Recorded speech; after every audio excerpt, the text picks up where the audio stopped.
I'd like to welcome everyone to another episode of Heart to Heart with Bree.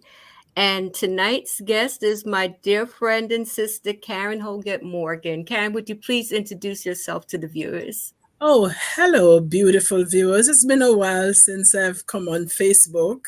I'm Karen Holgate Morgan. At the moment, I am a retired lady of in my mid 60s, and I am just really happy to be sharing with my friend Bree this evening. Thank you so much, Karen. And I reached out to Karen just a few days ago. And, she was gracious enough to agree to come on. And I am just so thankful. Tonight's topic is the apology that you may never receive. Now, this morning, Karen, when I was doing my morning devotion, Hmm. I used several books. So for the daily bread devotion, the lesson was Renaissance in Jesus. And Yes. it says, rejoice that God gives us meaning and purpose when we begin our new lives with Him. And Hmm. the scripture was John 12:24, which says, truly, truly, I say to you, unless a grain of wheat falls into the earth and dies, it remains alone. But if it dies, it bears much fruit. And Yes. it helped me to really reflect on this that we're going to talk about tonight. Because, it took me back to a time in my life where I was one of those people that I wanted that apology. Okay. And, I would tie my I felt unworthy if I did not receive the apology, or there were apologies that really weren't apologies. But Right. as I have grown, as the more that I have really studied God's word, and the more that I've been in this relationship with God, it's changed my perspective on so much. So I'm looking forward to this discussion. Hello, Mikey. Thank you so much for joining us tonight. So I would have to start with, how does a broken heart affect the mind, body, and spirit? All right. So, being a student, always been a student, I have actually made my notes. And I want to just begin by saying I am not a psychologist. I've never studied this particular subject, but guess what? I'm human and I live in a real world. And there are going to be times when we're going to face heartbreak, we're going to face offense, we're going to be hurt. And indeed, we ourselves will hurt people from time to time, Yes. and we don't even know it. So that's my disclaimer. I'm not a psychologist and I've never studied the subject. So I'll be speaking just from my own knowledge and my own experience. Oh gosh, this is not a time for this. I'm sorry, my son is calling me and I can't answer him. Give me a second. Let me just Okay, no close problem. this. No problem. Go ahead, because I know, is he calling you long? Go ahead and tell him that you Yes, need let to. me one sec. Give me a second, please. I'm sorry about Okay, that. please bear with us, I viewers. can't talk to you now. I'm in the middle of a live on Facebook. Can I call you back in an hour? Fine. Okay, thank you. I'm not pleased.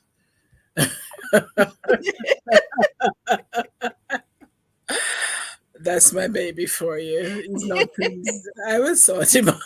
I will, You can play this back for him.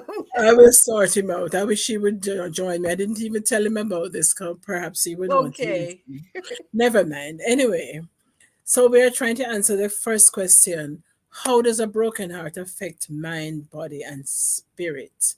And when I thought about this particular question, I remember this song that Whitney Houston did back in her day. And I really love this song. I could never quite understand it, but Yes.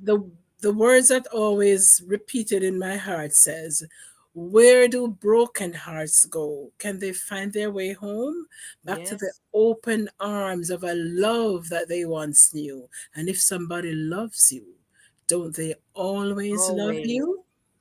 And so, in thinking about that, when you are in love with someone, and I am speaking from a position now of knowledge, when you Yes. are in love with someone, and they break your heart, whether they leave you or they find somebody else that they prefer than you, or sometimes they even die. How do you then deal with that? Um, Yes. Heartbreak is really a very difficult place to be, and it does cause you physical pain sometimes. Some people Yes. have pain, literal physical pain that they have to seek medical help for. But I think what hurts the most is that emotional pain that just Yes. seems to go on and on and on, and you cry and you feel bad, and there's not a day of comfort that you go through. And that could, some people, it goes on for the rest of their lives. They can Yes. never relate to anybody else after heartbreak, because the person that they love and trusted so much did something that hurt them. And even in your spirit, because that love and forgiveness can no longer come from your heart, then it Yes. also causes you all kinds of other grief. So heartbreak is real, and it does affect you in every facet of your life. I think perhaps it's one of the greatest emotional pains that anybody goes through, whether it's male or female, and maybe we manifest it different, but True. all of us go through all of that, all the physical, the emotional trauma, as well as the spiritual. That, am I good enough? What's wrong? What Yes. did I do? Is there anything I could have done? And you start to diminish yourself sometimes and wonder, It's true. what could I have done? That What did I do? So many questions you ask yourselves. And so heartbreak is really very, very painful in every aspect of our lives. Indeed, physical, indeed, mental, emotional, and spiritual. That is so true. I'd like to welcome Irene Roper. Thank you so much for Hey joining there, us. Irene. Good evening to you, my dear. So, my next question, Karen, is what is an apology? All right. Um, let's just put it in the very simplest term. An apology is the I'm sorry. So it's an expression of regret or remorse for an action that we do that causes hurt or pain to another party in a general way. So it's really just not just saying I'm sorry, but meaning that you're sorry when you have Yes. caused hurt to someone. Does an apology bring healing to both parties? Let me just qualify that. A sincere apology Yes. without making any excuses for what you did can bring healing, and often does bring healing. So for example, if if I kicked my granddaughter's dog, Yes. she the dog cries out, and I didn't really mean to kick the dog. It was in the doorway and I accidentally kicked it. And she said, "Grandma, why did you kick my dog?" And I said, "Oh, honey, I didn't realize the dog was there. I'm sorry." I'm sure that she wouldn't be angry with me anymore. But if I just said, "What was it doing sitting in the doorway?" Right. You know, Right. it was getting in my way. Then you have now broken the trust that she would have in you about her little dog that she loves so much. And so you no Yes. longer, she doesn't feel really exonerated. She doesn't feel like you really meant it. And that can say, "Oh, my grandma is a cruel grandma because she kicked my dog." Yes. And that can really hurt her, and that hurt can remain. She'll never trust you with her little doggy again. It's So, true. so the truth is that if your apology is sincere and you don't excuse it, no ifs, no buts, no blaming the other party for your action. So I kicked the dog because it was in the doorway. Why don't you put your dog in the cage so it doesn't get in my way? Then Yes. you spoil that apology, and then it no longer brings that genuine feeling of um, sorrow that you ought to feel when you have done something wrong. Yes. Yes.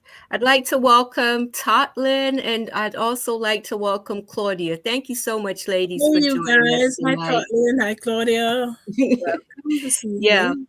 So, I'm glad you brought up about an apology being sincere, you know, and I've, been thinking back on some instances where, where I was hurt because of the Mhm. lack of an apology. But Yes. something came to mind about an apology that I received that was not sincere. And this was years ago when I was still married. And I Mhm. remember my ex-husband and I, we went to have our taxes done. Mhm. And I will never forget, he made a comment to the man that was doing our taxes. We were filing for, I think our two sons were in college at the time. Okay. And if I remember, he made a comment to the man that, you can file for children and you don't even know if they're yours. Oh my And I God. remember when he said that, I remember looking at him like, why in the world would you even say something like that? And Ah, I remember it really hurt me. I And can. the man that was doing our return, he looked at me with pity, and that made it hurt even more. Like, More. Mhm. and he laughed. My ex-husband, he had a good laugh. He thought it was funny. So when we got Mhm. home, because I thought on the way home he would apologize, but he didn't. Mhm. So I remember saying to him, I really need to talk to you. And he hated to hear those words. But I explained to him, Yeah. I asked him, I said, why did you say that? And he said, can't you take a joke? And I said, Oh.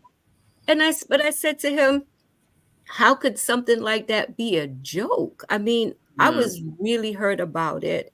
Yeah. And he was actually angry with me because I said something and because I was speaking up for myself. Really?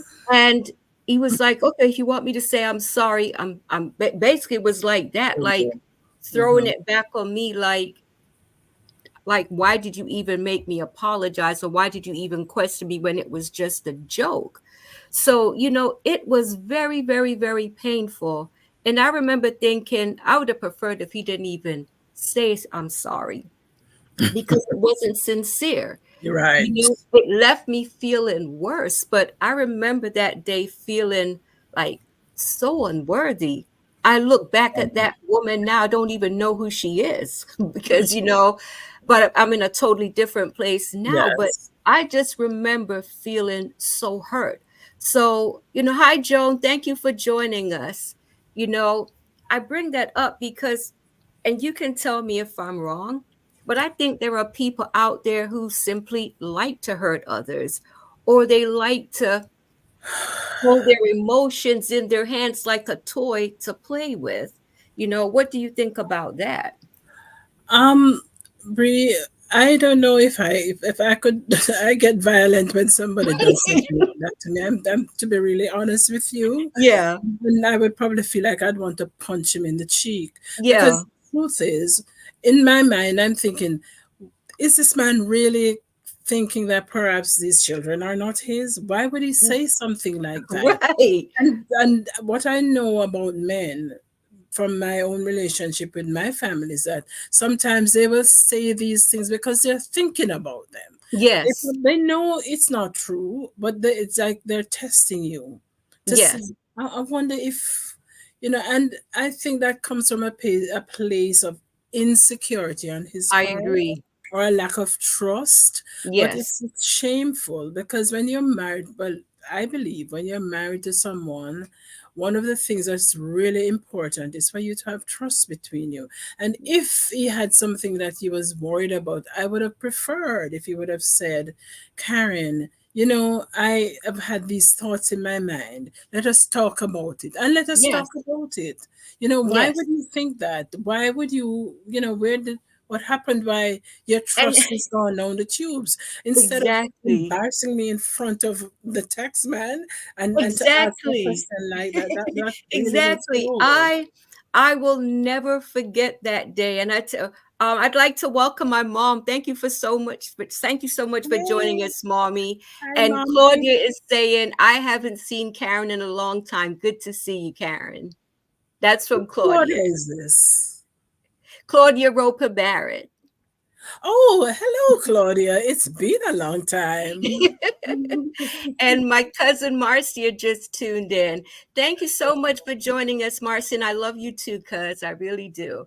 So yeah, it's like that day, that was really that day, I really knew emotionally I was finished because little things like that had been happening for years. But to Oh, do it yes, in a public place, that was not you nice. know, in front of someone that I didn't know because I felt that he wanted to humiliate me. I'd like to Mm, welcome my friend Dorcia. And he actually did. And, yeah. it was when but the hurtful part was when I'm explaining to him that it hurt me and I didn't see the joke in it. It was like he minimized how I felt, but not Yeah. only that, he had a smirk on his face. He Yeah. had a That smirk. So was that really told cool. me that, dude, you really wanted to hurt me. That was And cruel. That was yeah, cruel.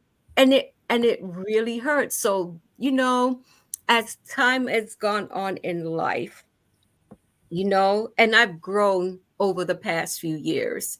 Yeah. You know, I have learned not to allow my validation to come from another human being. That's My right. validation has to come from God. My That's right. validation has to come from within, Yes. the person that I know myself to be.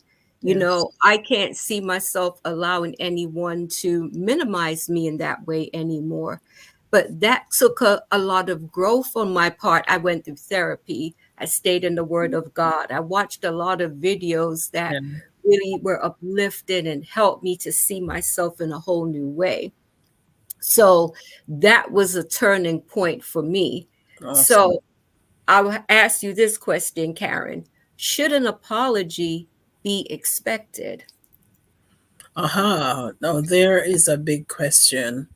Um, that's a difficult one because what I believe, if I'm in a relationship, whether it's my relationship with my children or even in, let us say, in my place of work with my clients, and someone says something, and because of their own what thoughts and feelings, they believe that, that probably was not a nice thing to say, and they feel like they're not really persons who want to hurt you genuinely, Yes. then I would expect that person to apologize.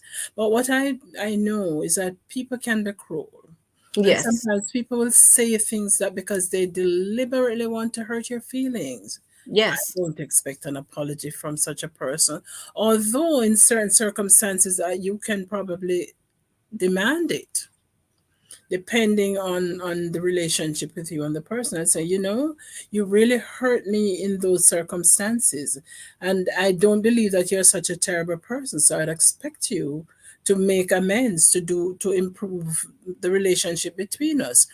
And I know that there are one or two people in my life that I will never speak to again Yes.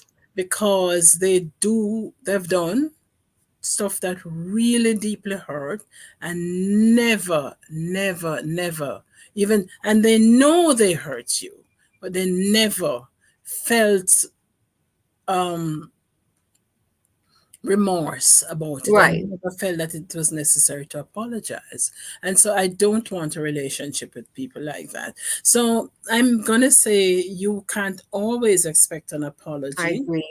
But I believe if you're in a relationship with someone, whatever the relationship is, and you, whether even sometimes it's inadvertent, or you may, out of control in a moment, blurt something out that hurts, then you have a responsibility to apologize because you know you hurt the person.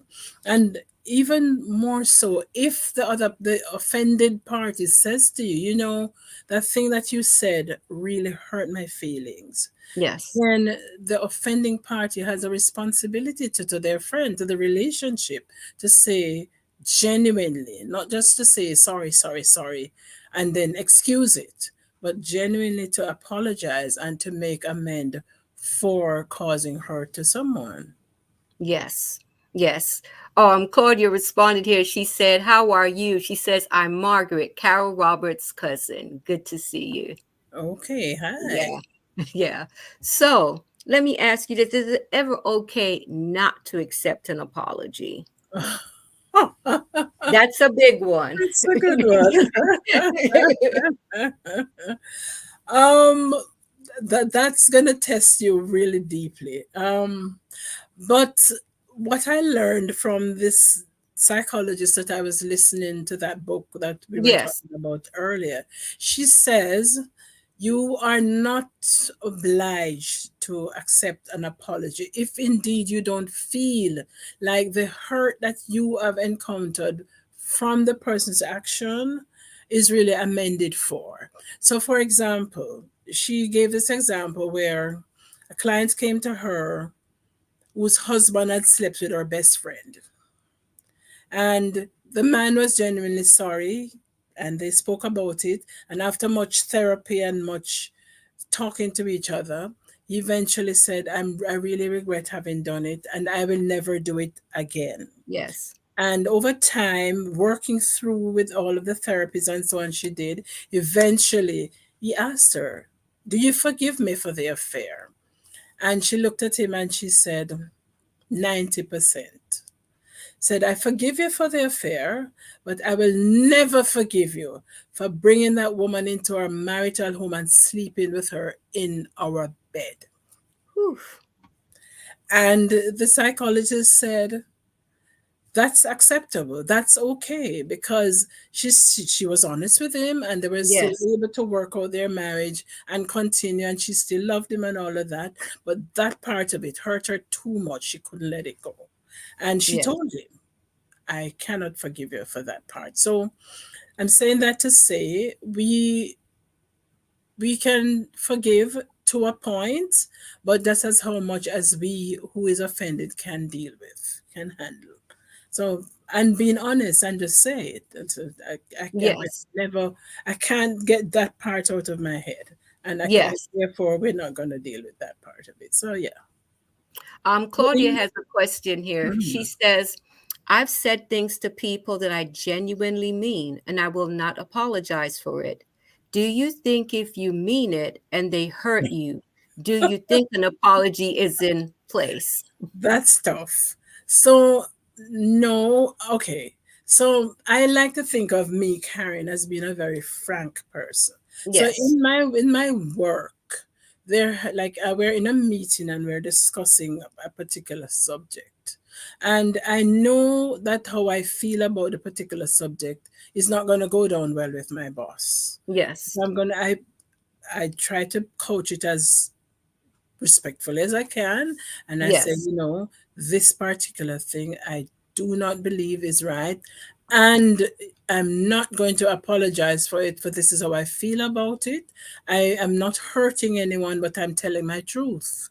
But if Yes. you're going to say something that's hurtful and insultive, or you're attacking a person's personality, their individuality, and you're really hurting them out of malice, then you have to be careful, because maybe that just says something about who you are. Yes. And you don't really want to go around and insult and hurt people. Something like what your ex did, to Yes. say, that was really ugly. And that Yeah. sounded like it came from a place of malice. And he Yes. I genuinely was trying agree. to cut through the core of you. Those things are not right. But to be open and frank, and I think just to be honest and truthful, if it hurts somebody's feeling, I am not apologizing. I agree. I definitely agree with you on that. Irene is asking, what if you have to maintain a relationship with such persons like family members? Okay. Okay, so that's Irene. These are always tough. Um, Yes. okay, so your husband You love the man, and your husband. I always have to say, and I'm going to say this publicly, I think Irene is one of the best men in the world, and she knows why Yes. I think that way. Because Yes. what he did, I don't know how many men would have done that. Irene, so you love that man to the heart. Not to say that you're to allow him to abuse you, but I really, really, really, really think that he's a special man for how he what he did to help you, and indeed to help you to live, to be alive today. So thank God for him. But there are going to be circumstances, my granny would say, teeth and tongue going to meet, and there are going to be times when you will have issues, and you just can't get to the point. All right, I'm going to share something that happened to me, and then maybe you can understand the point. Okay. Patrick and I, my husband, we are Adventists, and he's a deacon, so he has to get to church long before the rest of the church. And since I've been ill, he drives. Usually we just drive different cars, and I go when I'm going, he goes when he's going.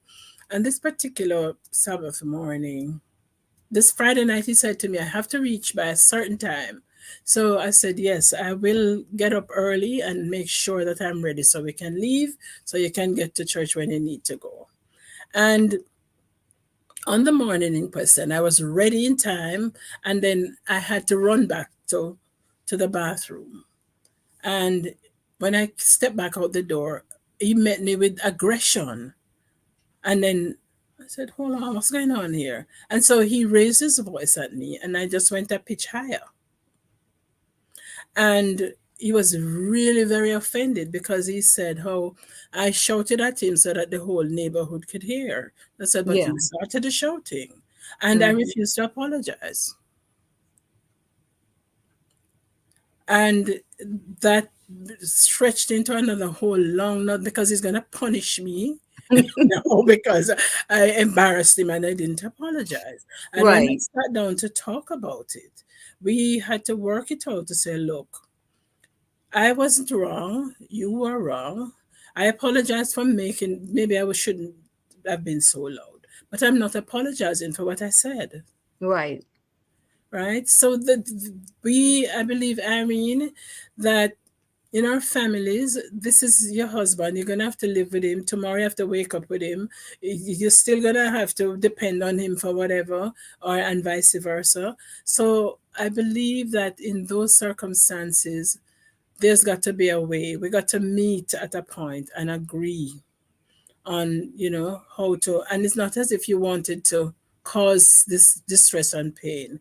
It's just the circumstances. So I believe that we need in those circumstances to apologize where it is necessary and to make amends for what happens and promise. I believe this is one of the most important things, not just to say I'm sorry, it will never happen again, I will not Yes. do this again, because tomorrow something else might happen, and then I have to think twice. No, Yeah. no. Yeah. So because I still have to live with this man, I'm not going to kick him out the door or vice versa. We're going to have to live with each other, and so we're going to have to work it out. So in your personal relationships, in your relationships with your children, that it's a whole different approach, I believe. And Yes. I think also that the offending party has a responsibility to step forward, because it's not as if you're just this horrible person who always wants to say Right. the things. Something happened, and the circumstances got out of control. So Yes. it's really very important that apologies, sincere apologies, and making amends for the wrong should be practiced in our personal relationships. I definitely agree with you on that. Mikey is saying, I will never ask anyone to apologize to me, but if they do, I usually accept it. And then my cousin is, I think, okay, it says, I think it takes great strength to tell the person who hurt you about your pain. I have trouble with informing the person. I prefer to act like they did not hurt me. Hard for me to show pain and ask for anything. Maybe it's not an apology, but a way for you to express your pain. It allows you to be vulnerable and be able to get closer to others. Vulnerability scares me to death. Marcia, we have the very same issue. We really do. I hate vulnerability. I hate to feel vulnerable. I really and truly do. And, it took me a long time to get to that point where if someone hurt me, where I could actually go to them and say it. But when you go, just like when I mentioned, I went to my ex husband and I expressed to him, you embarrassed me, you hurt me, and he minimized me, Mhm. he diminished my feelings. And that was a very, very, very hurtful thing. So, what would you say about vulnerability? How can we address that? Because I do think it's a good thing if I can go to the person and say, hey, you hurt me. Why? Or whatever it is, so we can clear the air. What's your opinion on that? Okay, that the truth is that until we allow ourselves to be vulnerable, we don't really get to the bottom of most of our issues. So vulnerability can be very painful. Exposes you. You feel raw, and you wonder if it might come back to bite you. But the truth is Yes. that until we are vulnerable, and I guess you have to trust the person, and often this has to be somebody who you care about, that the Yes. relationship is important to you. For example, my son just called and he said, oh, I'm upset. I can be vulnerable with my Yes, I son get because that. I know that he loves me and I can talk to him about any issues, and he's not going to, he has never come back to me and been terrible and been negative. Right. So the relationship that you have with the person is very, very important. And I believe that vulnerability requires a certain amount of trust between you and that person who I you're agree. opening up to. But if it's important to you, if the relationship is important to you, and it's a relationship that you want to keep, then Yes, it is necessary sometimes to be vulnerable. Vulnerability can be very healing I because agree. when you open up to that person and you speak your truth and you show your heart, and they recognize that you are not trying to harm them, or you did not expect them to harm you, then there's a level now that you can then communicate and start to heal the hurt. I definitely agree with you on that. We have some comments here. Claudia saying it's not out of malice, just being honest. And I do think it's good to express your truth, to whoever it is. Claude now Irene is saying it's not about him at all. She's talking about her husband. It's not about him at all. She's saying that. And then Joan is saying, okay, let me get to Joan's question.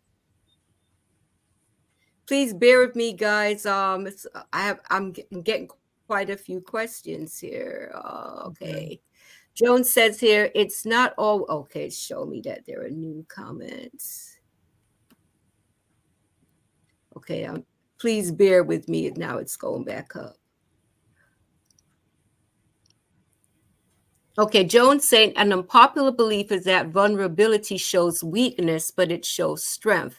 It's a way to express what bothers you and address it instead of keeping it inside. And Joan, I do agree with you. And I think there's a release there when you get your truth out on the table instead of Mhm. holding it in. I definitely agree with that.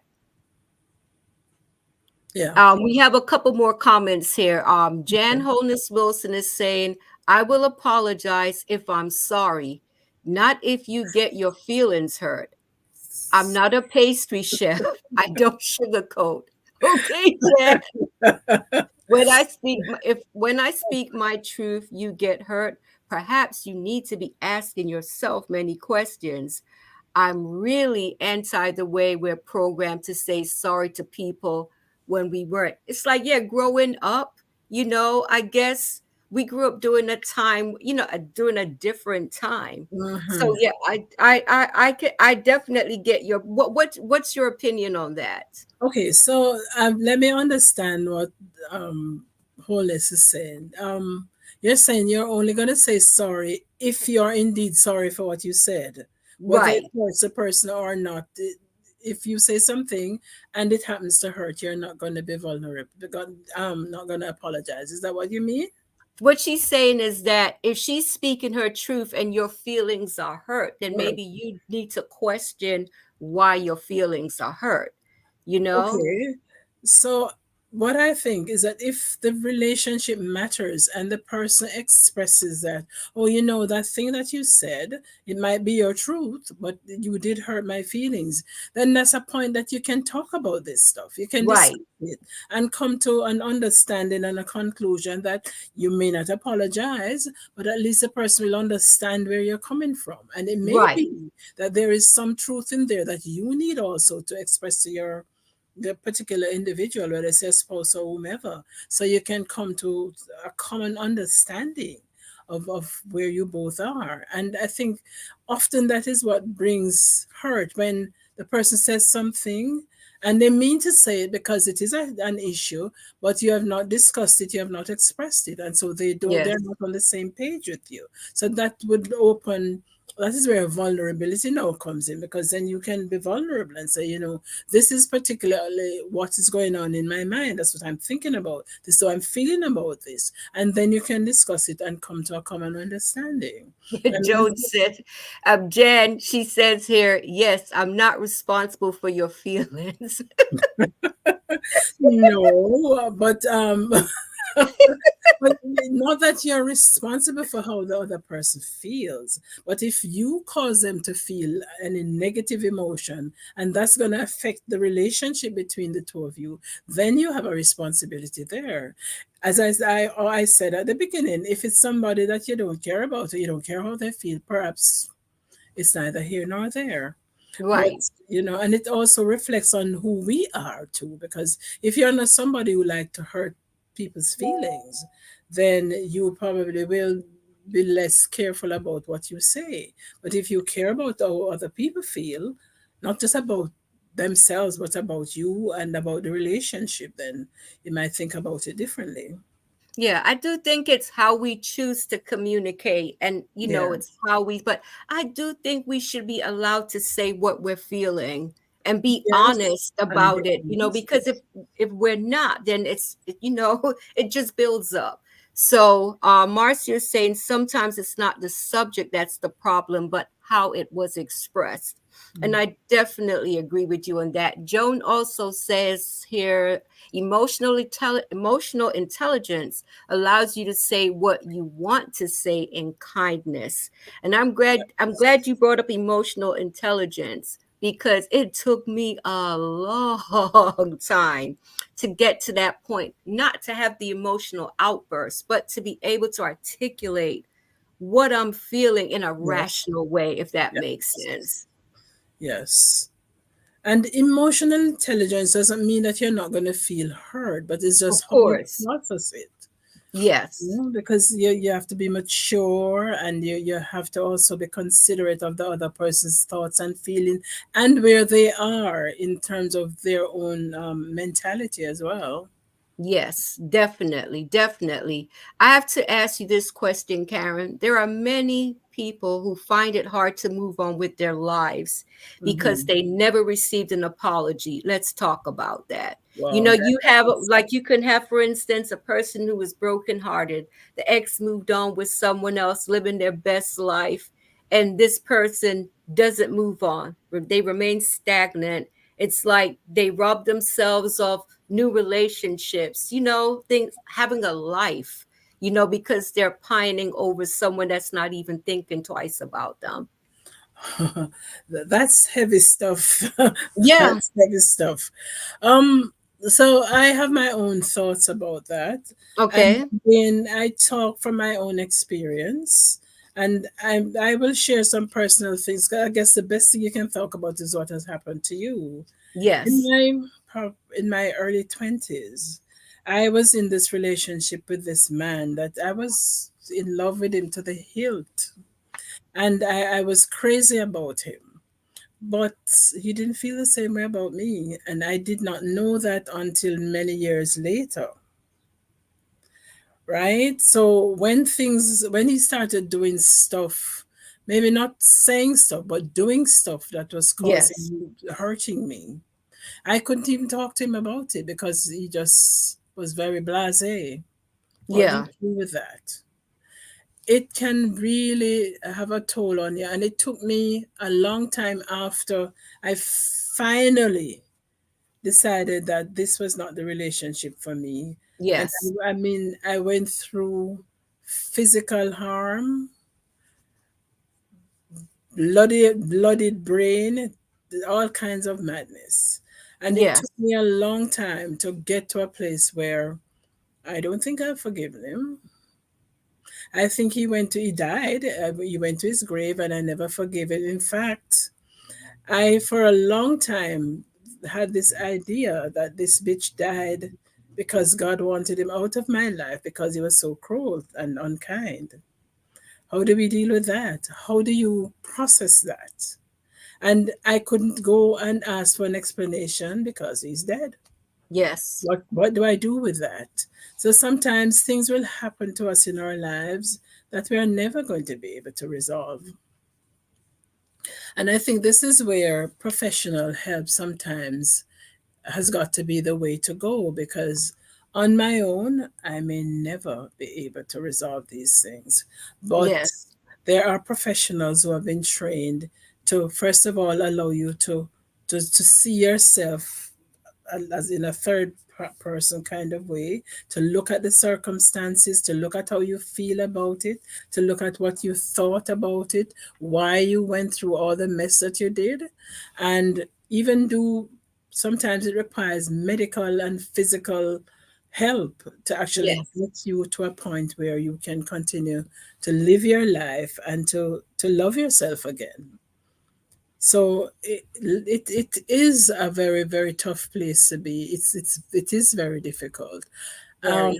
But the truth is you have to want to have that peace in your life, because all of us come to a place where you're tired of being angry, don't you? You're Yes, it's tired of being true. upset.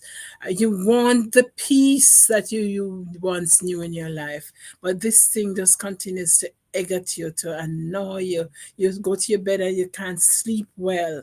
And you go through that for a long time. And unless you seek help, sometimes you just go on and on and on and on and on, and you never get over these things. Some people It's actually lose true. their minds and have nervous breakdowns over their issues because they don't get the help that they need, and they cannot handle it on their own. Yes, I mean, I totally agree with you. Jan says, I still maintain that how we were raised, 70s baby hair, basically shut us Mhm. down in our abilities to express ourselves. When Yes. you did what you thought was thought of as rude, even when you weren't being so. And then she says, raising a Gen Z has groomed me even more. And then Claudia says, 50s baby hair, so you understand. Jan was like, I do. Thank you for joining us, Andrew. So, yeah, I have to ask you this. What would you say to those who they know that they need to make an apology, but they refuse to? You know, oh my gosh. Here's my answer to that. You're a jerk. Oh my gosh. Okay, so you have those people. I learned that men, and in certain cultures, not necessarily ours, but in certain cultures, men are taught that to be a man, you don't apologize. Yeah. It's like it's demeaning for you to say you're sorry. So they do stuff, and sometimes they do pretty heinous stuff, and they're never even feeling the regret, let alone to apologize to you, even for the sake of your own emotional well-being. So it depends on a lot of things. There are certain cultures where families are upset with one another and they don't speak to each other for years, or if ever. Something may happen in the family circles and somebody gets hurt and they stop talking to each other. I don't think I don't think that we are quite that. I know there are families who never speak to each other. My grandmother had a sister, for example, and as long as I can remember, they never had a good relationship. And my grandmother died not really mending fences with her sister. And you do have families who don't speak to each other. And they don't speak to each other because they are disappointed with how somebody acted. Somebody may have said something that hurt their feelings, and sometimes it's not even significant. But how dare you speak to me like that? I'm your older sister. How dare Yeah. you speak to me like that? I'm your mother.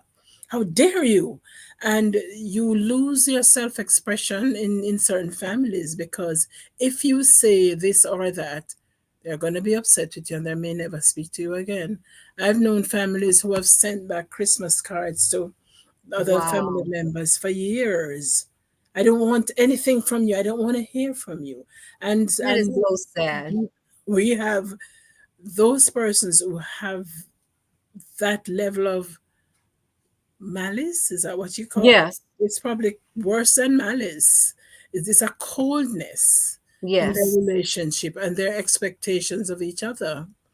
And it's never ever resolved.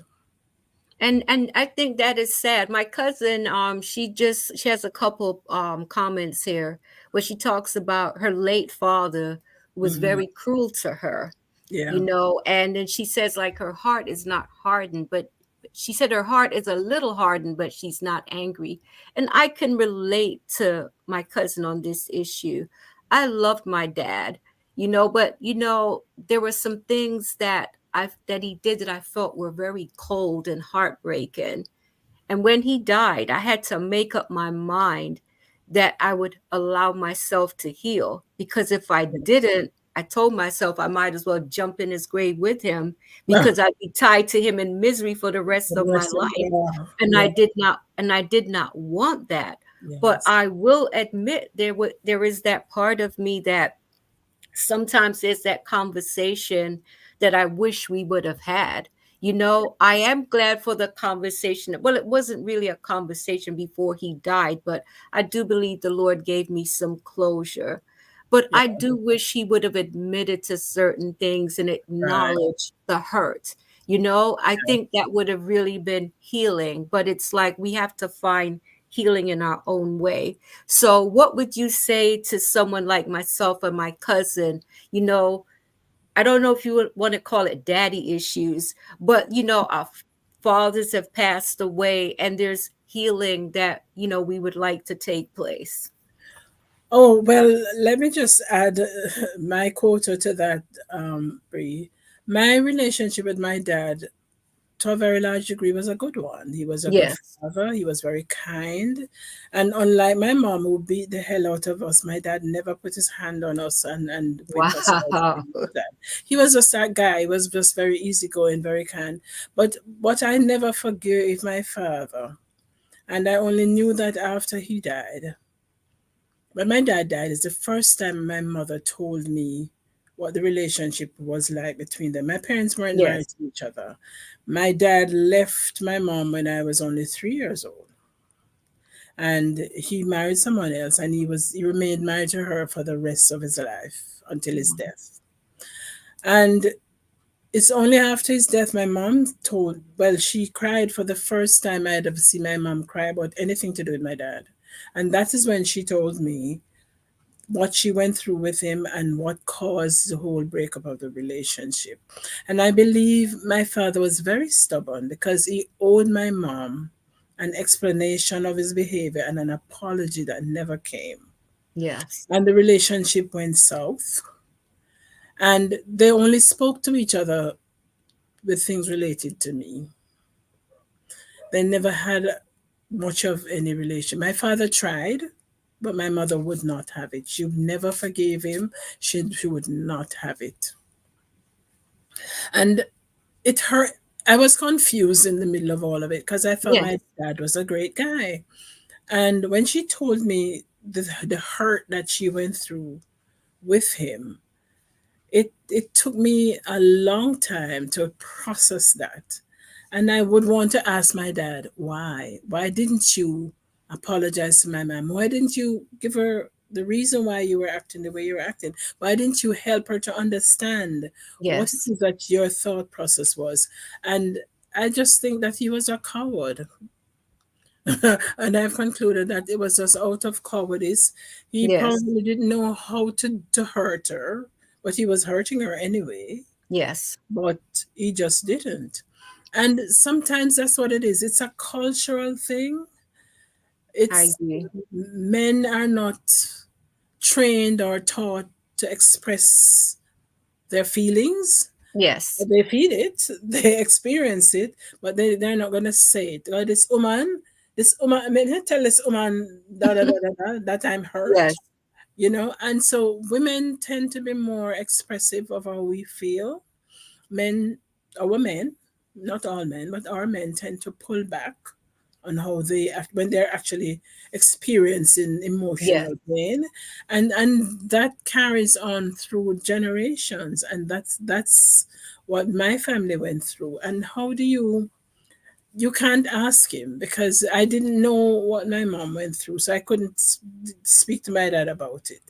I've broached many difficult questions with him, and he would just say something like, "That's just the way it is. That's the way of the world." But Yes. they never, he never. And I think other daddies, maybe your daddy needed to apologize to you kids, or needed to explain to you kids what his motive was. But they Yes. just feel that men don't apologize, and men, oh, I forgot to tell my daughter that. No way. Like Right. they were educated, trained, programmed maybe not to show emotions. Like, man soft, man can't soft. Right. It's true. Right? It's true. And that caused a lot of hurt and a lot of pain to their women and their children. And those are not things that we can easily resolve. So True. sometimes your relationship with your own husband is somehow influenced by who your father was. Yes. And there's nothing we seem to be able to do about it, because maybe because we don't process it ourselves, we don't understand it, and we don't have that help or that courage. We never had a family member who was bold enough to say, this is the circumstance. And that makes it difficult for us, our generation, to be able to It's true. handle that. Maybe our boys, our sons will be a bit more vulnerable to their women, but my goodness. I Our mean, what you're daddies saying were is just, what yeah. you're saying is true. Hi Bertie, thank you so much for joining us. Bertie is saying Bertie Buckley. relationships. Yes, Bertie Hi, Buckley. Bertie He's Buckley. saying that relationships are also complicated, and yes, they are. Yes. Yes, they are. I mean, yes, they are. But I think that's where we have to really learn to communicate. To take away the complication. I think if we would just learn to communicate, if you're hurt, you should be able to come and say that you're hurt and say why. We should be able to sit Yeah. down and talk about these things. Yes. I Yeah. think we should, yeah. Yeah, we should definitely be able to talk about these things. And I think if you have hurt someone and they are letting you know that, you should be able to take it and grow from that experience. Maybe the next time you'll be a little kinder, gentler, whatever it is you need to be. But I think there's a lot of hurt feelings that are just held within. Yeah. And it's like years down the road, like we look back at our fathers who are now passed on. Well, they're dead and gone. So what can Mhm. we do in order to resolve the hurt feelings that may still remain? I Right. think that's where, my faith kicks in. That's where Yes. I have learned to lean on God, because I didn't realize how hurt I was about so many things. And Yes. I just had to make up my mind that I wanted to heal. I was tired of hurt. Yes. And as you mentioned about with God, I have come to over time learn to pray through a lot of these issues that I have. Yes. And I think that is where I've come to this place now where I feel more centered as a human being, and I can better handle so many of the issues that life throws at me because I can trust God. And Yes. one of the things that I always remember to do, the Bible tells us that you should, if you lack wisdom, you should ask for it. Yes. And I have often prayed and said, Lord, I don't understand this. I don't know what to do with it. But I know you promised me that if I ask for wisdom, you will make me wiser. And so my prayers have always been, give me more faith, Lord, give me more wisdom so that I can trust your word and so that I can better process the things that are emotional, that are incomprehensible to me, some of the things Yes. that have happened in my life, in my relationships, that I just don't know what to do with. And so your faith is really very important in these emotional issues that we often go through. And Yeah. only by genuinely trusting in God and believing His word that we can actually move on and become more of a light to other Yes, people in feel our and feeling whole and centered, as you said earlier. yes, Bertie said, "Hi, Karen," and my cousin person. Marcia is saying, "I will pray for wisdom." I tell you, Marcia, I think that is what has really brought me through for the past few years. Karen, I have to ask you this: should the lack of an apology diminish our sense of self? I can tell you that for a long time, I remember that hurt feeling, like you talked about breakups, and they were ugly. And and to see that someone that you could love and care about could be so cold and heartless and Oh, not even feel like, you were worth an apology. I yeah. remember those days of questioning myself, like, was I pretty enough? Was I smart enough? Did I have what it takes? So I'd like you to comment on that. All right. Well, first of all, I'm going to say that an apology should come from the heart of the offending person. Yes. And if it is that that person who hurts you in whatever way does not is not a good enough person to think that I ought not to have done this, and therefore feel remorse, not just to say they're sorry, but feel a genuine remorse for causing you hurt or pain, then what is the point in you feeling less than how you ought to be? Because the So truth true. is that it's not you that have done anything wrong, it is that other person. And it probably speaks to who that person is. He's not good enough. Yes. And that is how I think of it. So, well, if you have done this and you recognize that it has hurt me, and you don't feel you are not as good a person as you ought to be if you will not Yes. apologize, then why would I allow that to diminish myself? And what we have to learn to do is, I'm not going to say to forgive them, because I think forgiveness sometimes confuses the issue. Because True. if somebody, and I know a circumstance where a child bludgeoned his mother to death, a teenage boy, and the grandmother, that is the mother's mom, did not blame the child. She blamed the child's father. Now, how can Yeah. you push somebody else? Maybe it was out of madness, it was a Yes. nervous breakdown, whatever it was, but the child is responsible for that action, not his dad. So Right. we have to understand the role of the individual in the circumstance, and this business of forgiveness. We have to learn when to forgive and how to forgive, but never should we take the blame for what somebody else does to us and make it diminish us. Yes, we can pray for them. Yes, we can ask God to forgive them. And we can learn to let it go and live our best lives, even despite the hurt. Yes. And never allow it to diminish you to the point where you can't function.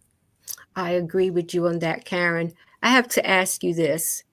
one of the things that has really helped me on my healing journey is that I had to learn to forgive and let go. But in letting go, I had to learn there are some people who don't belong in my life. You That's know, I can say hello to you, I can see you and wave, but we will not be bosom buddies. We will not be sitting to afternoon tea together. There are some people that I just don't want in my life anymore. I don't want to have a conversation. I don't hate them, but I understand how manipulative they are and how cruel they are. And I don't have, there's no place in my heart and my life for people like that. And I'd there like is you to absolutely address that. nothing wrong with that. I don't believe there's anything at all wrong with that. Because, yes, you can forgive. And we're Christians, and the Bible teaches us that we ought to forgive. But when you forgive somebody, it does not mean that you're going to take them back into your space. Yes. So if it is that it's somebody that has hurt you so badly, and they are not themselves expecting or asking for forgiveness, they're not willing to apologize, they don't regret what they've done, then Yes. you don't need that person to be anywhere close to your circles. Yes, you forgive them and you move on, but there's no space in your circles for Yes. such people. And there's nothing wrong with that. And it's not that you malice them so you don't speak to them. No. Right. You can keep them at arm's length so that you I can move on with your life.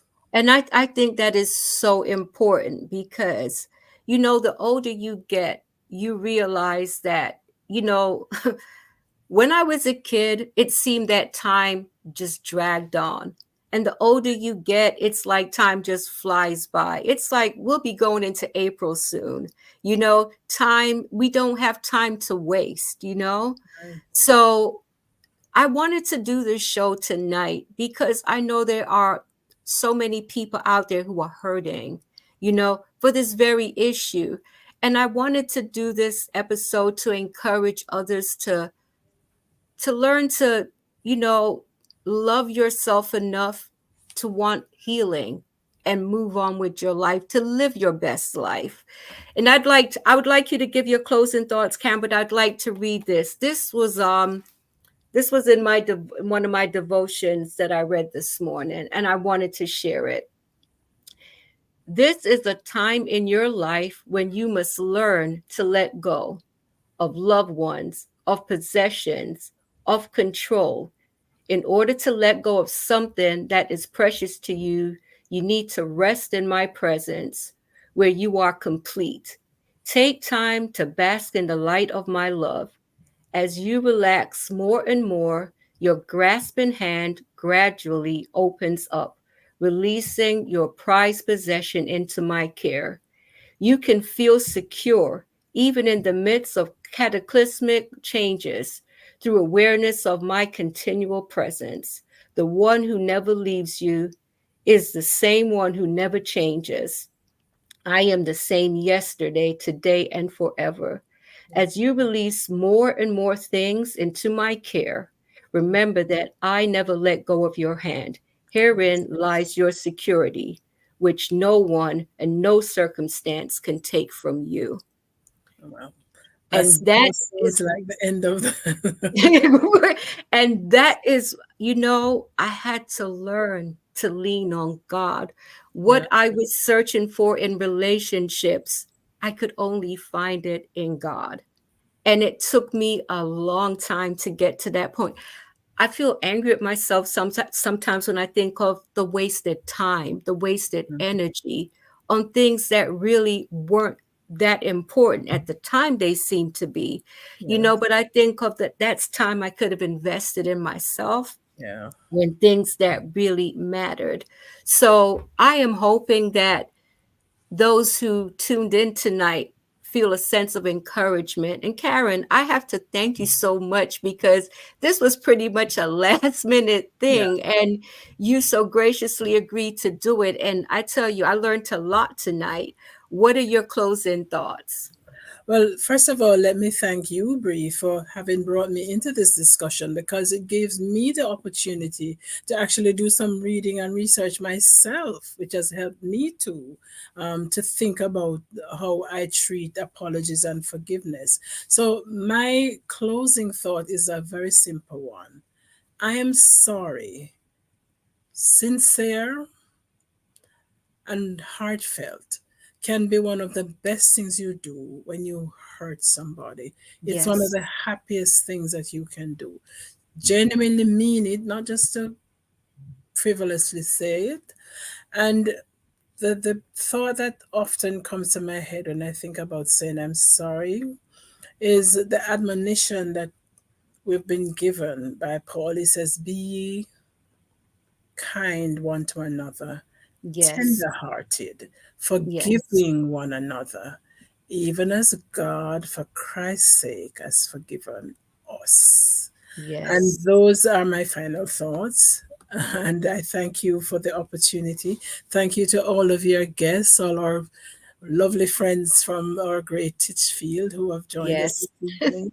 And Yes. thank you for allowing me to be a part of your program, Brie. I really Thank you. Thank you so much. And I tell you, I'm just so thankful. And I would like to thank the viewers for tuning in tonight. I thank you so much for your questions, for your comments.